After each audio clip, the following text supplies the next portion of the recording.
I'd like to discuss an issue that I've heard has become a significant problem from businesses in my district in Nebraska. In recent years, there has been a growing and troubling trend of sophisticated third-party litigation financiers, many operating from foreign jurisdictions, backing predatory plaintiffs' lawyers to bring baseless claims against U.S. public companies.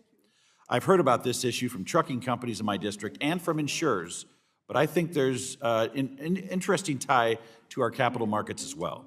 These foreign investors are participating in our capital markets and may have access to non-public, case-specific information about the litigation they fund.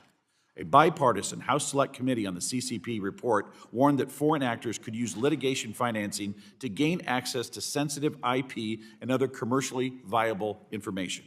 It follows that litigation funding also presents the potential for market abuse if litigation-related financial interests are used to inform hedging, short positions, or other trading strategies tied to the outcomes of material legal proceedings. Mr. Chairman, from an investor protection and market integrity standpoint, does the Commission have specific concerns about potential intersections between litigation finance and trading activity?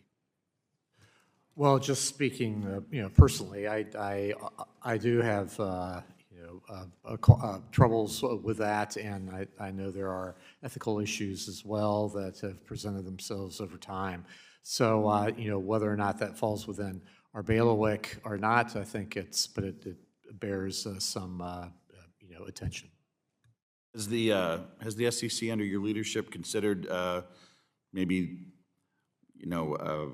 the ramifications of these third-party suits? Is this a conversation that's happening at the SEC?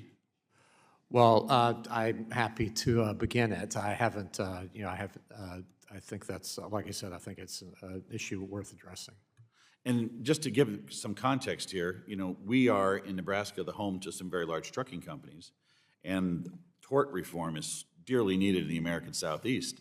But when you've got a foreign growth fund funding a plaintiff's lawyer to go after a trucking company and get $1 billion for a fatality, which is terrible, should always be prevented, it is really making it hard to do business in America and move the things the truckers move. So I appreciate that. I think there are a couple of potential bad outcomes here from a national security perspective, and I wanted to use my opportunity today to put this on the radar. Number one is the Select Committee on the CCP report indicates it's possible that foreign entities could gain access to U.S. intellectual property as part of a civil suit. Number two, it's also possible for any foreign entity to use our legal system to try and delay the release of a new product or service in order to give a foreign competitor more time to get their products out there.